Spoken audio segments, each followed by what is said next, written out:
economic institutions that are not perfect, you can sort of make it work. When you have a shrinking pie, which is what Europe has these days, with the exception of Germany, to a certain extent Britain, almost everybody is really in contraction if you really look at the numbers, then you're going to have the imperfect institutions exposed even more. So I do think growth would help, and maybe give them a chance to do something about some of the problems with the institutions. Right. Okay, one more question. It's going to be fun. So every man that I have talked to who said, oh, so you're going to talk to Dr. Rice, ask her about Augusta. Okay.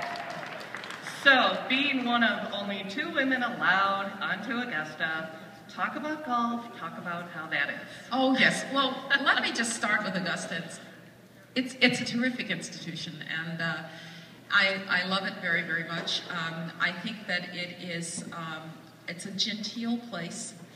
And it's a place that tries to uphold the traditions of the game, but is also expanding its reach to do things like grow the game among youth. And I hope to be a part of those efforts. But first and foremost, it's great to be in Augusta because you get to play that amazing golf course and go to the Masters, which I will this year. But golf has been, for me, a wonderful journey. I actually picked up a golf club for the first time in the summer of 2005. My cousin, my aunt, and I went on vacation at the Greenbrier. Anybody here from West Virginia? In the Greenbrier. And my cousin lives on a golf course, and her husband's a good golfer, so he gave her golf lessons. He gave me buddy lessons. I loved it. This despite the fact that I had been one of those, I'm never going to play golf, it's for old people, it's slow, etc., etc. I just loved it. So I went back to Washington, D.C. I'm Secretary of State, I have no time to play. But I found a pro at the Andrews Air Force Base, and I said to him, I'm not spending the little time that I have at a range banging balls. You're going to teach me to play this game on the course. And so... Could I get his name? Okay, go ahead. So I learned. But golf, one of the best phrases I've ever heard about golf is you can only rent your golf game, you never own it. It is a constant struggle. I'm currently a 13 index. I drive the ball very, very well. I putt very, very well, and everything in between is an adventure. And so it's a game that I love. I played in the AT&T, the AT&T Pro-Am. I loved doing that.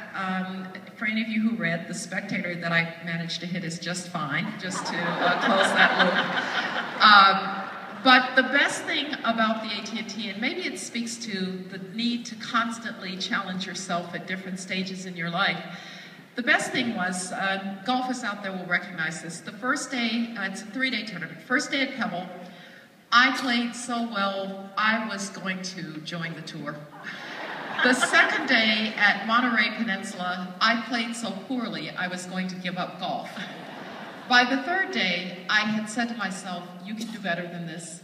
I'd had a talk with myself, and I played my best round ever at Spyglass.